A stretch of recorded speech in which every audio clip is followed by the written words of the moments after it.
오늘의 10분 말씀 누가복음 15장 1절부터 10절입니다. 전 본문에서는 예수님을 따르려고 하는 수많은 무리들에게 예수님을 실질적으로 따르는 것이 어떤 의미를 갖고 있는지를 크게 세 가지로 말씀하셨습니다. 첫 번째는 예수님께 전적인 우선순위를 둘 것, 두 번째는 본인의 의지를 날마다 죽일 것, 그리고 세 번째는 부분적인 헌신이 아닌 온전한 헌신을 말씀하셨습니다. 그리고 15장에서는 하나님 아버지께서 우리를 향하신 그분의 마음을 예수님께서는 비유를 통하여 가르치십니다.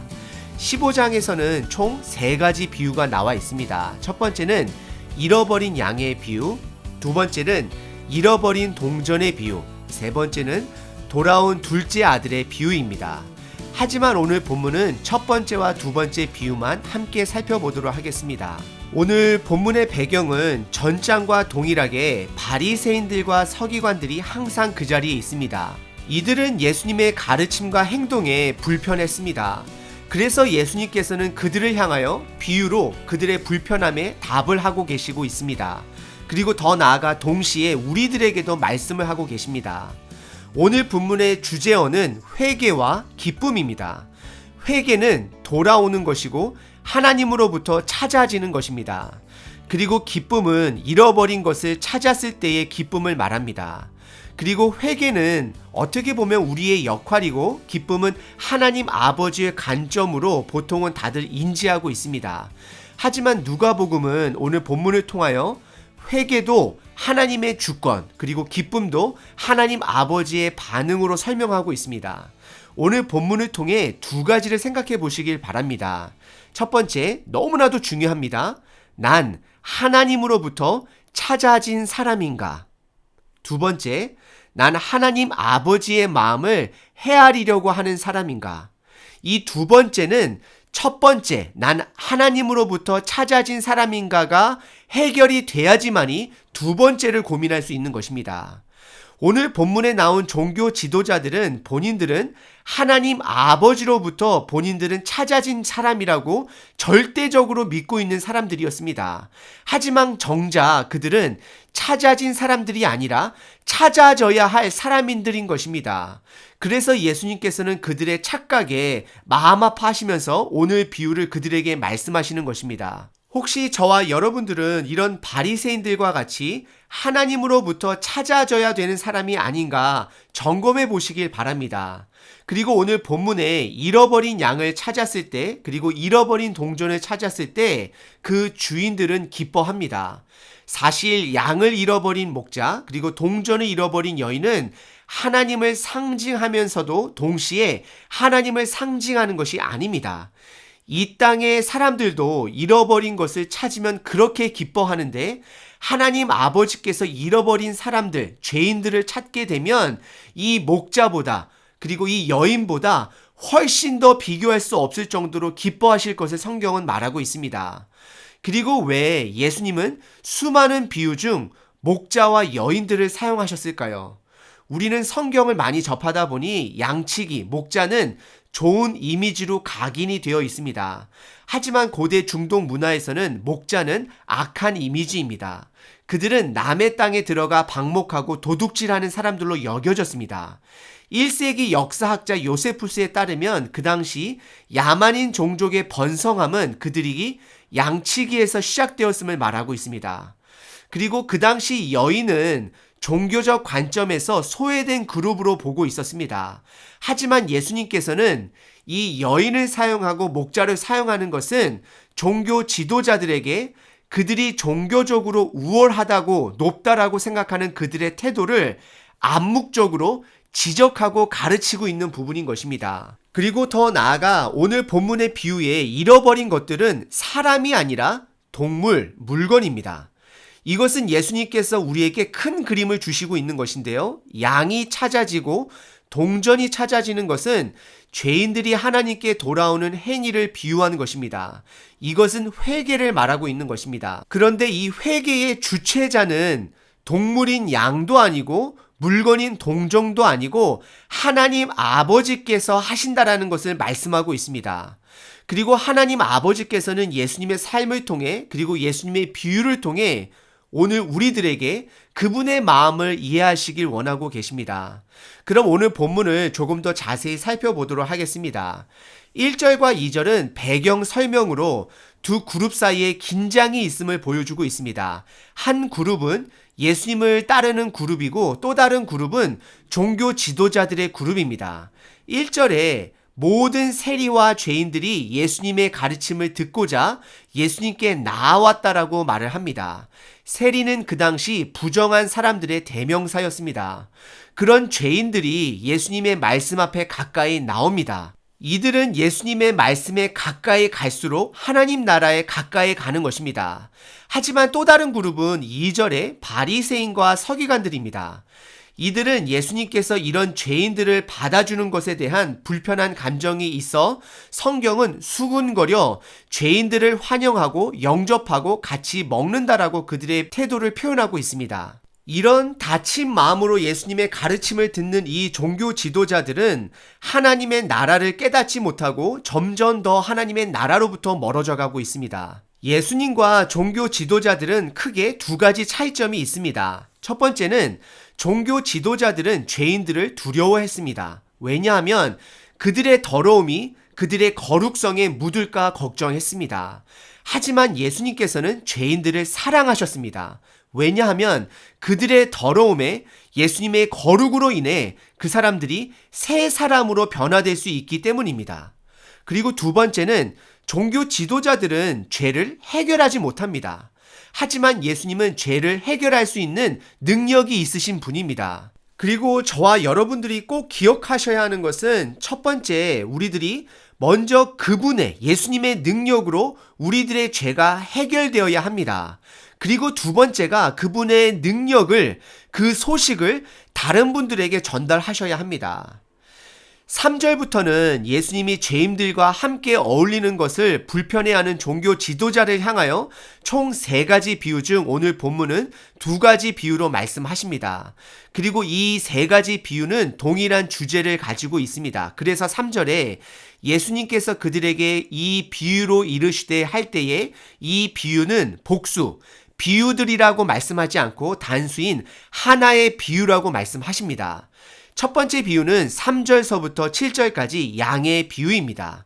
100마리 양은 보통 한 양치기, 한 목자가 감당할 수 있는 숫자가 아닙니다. 그래서 100마리의 양들 중 한 마리를 잃어버렸을 때에 99마리, 99마리의 양은 다른 목자에게 맡겨두고 한 마리의 양을 찾으러 한 목자가 그 양을 찾으러 갑니다. 그런데 예수님은 4절에 그 목자가 양을 찾는 표현을 절대 포기하지 않는 표현으로서 그 잃은 것을 찾아내기까지 찾아다닐 것이라고 말씀하십니다.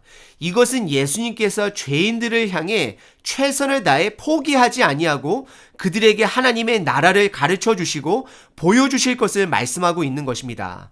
그리고 5절에 이어서 그 양을 찾아 기뻐합니다.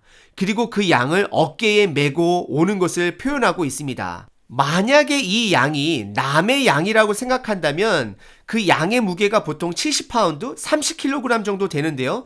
그것을 어깨에 매는 것은 기쁨일 수가 없습니다. 그것은 고욕입니다. 하지만 그 양은 내 양이기 때문에 그 목자는 기뻐한다라고 성경은 말하고 있습니다. 6절에 그 목자는 그 친구와 이웃들을 불러 모아 잔치를 벌입니다. 그리고 양의 비유의 마지막 가르침으로서 7절에 내가 너희에게 이르노니 이와 같이 죄인 한 사람이 회개하면 찾아지면 하늘에서는 회개할 것이 없는 의인 99으로 말미암아 기뻐하는 것보다 더하리라다라고 말씀하고 있습니다. 이것은 예수님께서 아이러니하게도 다른 2가지 뜻을 품고 말씀하신 것입니다. 예수님의 이런 화법은 듣는 자가 누구냐에 따라 그것을 다르게 받아들이고 그 사람이 깨달아야 하는 부분을 가르치시는 내용입니다. 첫 번째는 회개할 것이 없는 99마리의 양은 종교 지도자들을 향해 말씀하시는 것입니다. 그들은 본인들이 이미 구원을 받은 자들이라 착각하는 자들입니다. 그런 자들은 하나님께서 기뻐하지 않을 것이고 오히려 그들을 기다리고 있음을 말하고 있습니다. 그리고 두 번째는 이미 회개한 사람들, 예수님과 관계를 한 자들을 말하고 있습니다.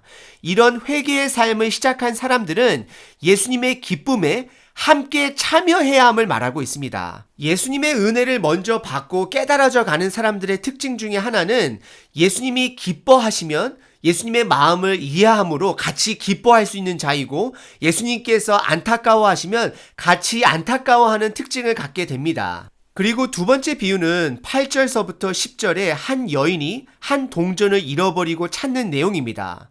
그 동전의 단위는 드라크마입니다. 이것은 로마 당시 은 동전을 말하고 있습니다. 절대 작은 액수의 동전은 아닙니다. 한 드라크마는 한 마리의 양을 살 수 있고 소의 5분의 1의 값입니다. 8절에 이 여인은 이런 동전을 10개가 있다라고 말을 합니다. 아마도 이 여인은 평생 본인의 결혼 또는 다른 목적으로 이 돈을 모은 것으로 보이게 됩니다. 그런데 동전 하나를 잃어버리게 되면 그것은 잃어버린 동전 하나는 다른 9개보다 가치가 더 높아집니다. 이 화법은 첫 번째 비유에서 사용한 것처럼 99마리에 집중하는 것이 아니라 잃어버린 하나에 집중하는 표현입니다. 그리고 예수님께서 동일하게 이 여인도 그 동전을 찾아내기까지 부지런히 찾는다라고 말씀을 합니다.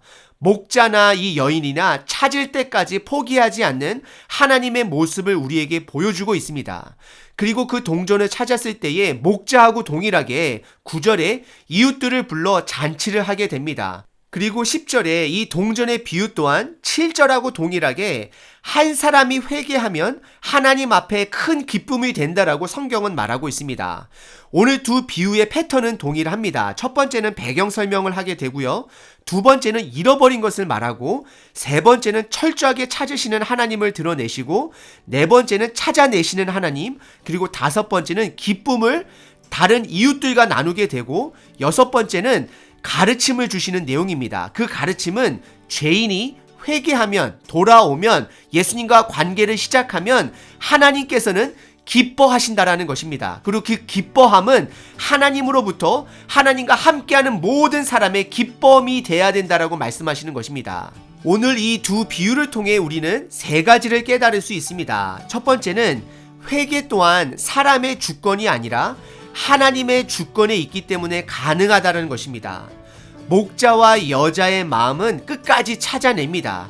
반응하는 자들을 찾아내십니다.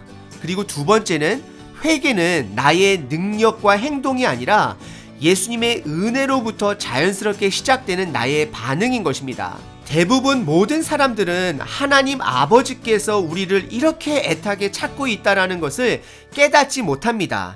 알지 못합니다. 하지만 예수님과의 관계가 시작이 되어 가면서 우리는 하나님의 아버지의 마음을 조금씩 느껴지게 되고 배워가게 되는 것입니다.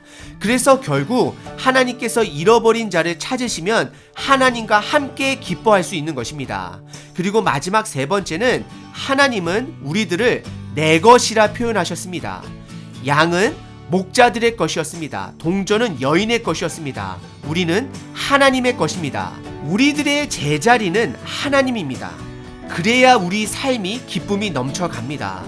오늘 하루 이미 예수님과 관계를 시작하신 분들은 예수님의 마음으로 예수님이 기뻐하실 때 함께 기뻐하시고 안타까워하실 때 함께 안타까워하시는 하루 되시길 바랍니다. 그리고 아직 내 자리를 못 찾으신 분은 하나님께서 여러분들을 애타게 찾고 계십니다. 혹시 나는 바리새인들처럼 찾아진 자라고 안타까운 착각 속에서 살고 있지는 않은지를 진지하게 돌아보시길 바랍니다. 내가 하나님의 마음을 이해하는 것보다 내가 하나님께 먼저 찾아져야 되는 것이 우선인 것입니다. 오늘 하루도 끝까지 회개의 삶을 이어져 가심으로 우리들의 삶이 하나님 아버지께는 기쁨이 되는 삶이 되시길 바랍니다.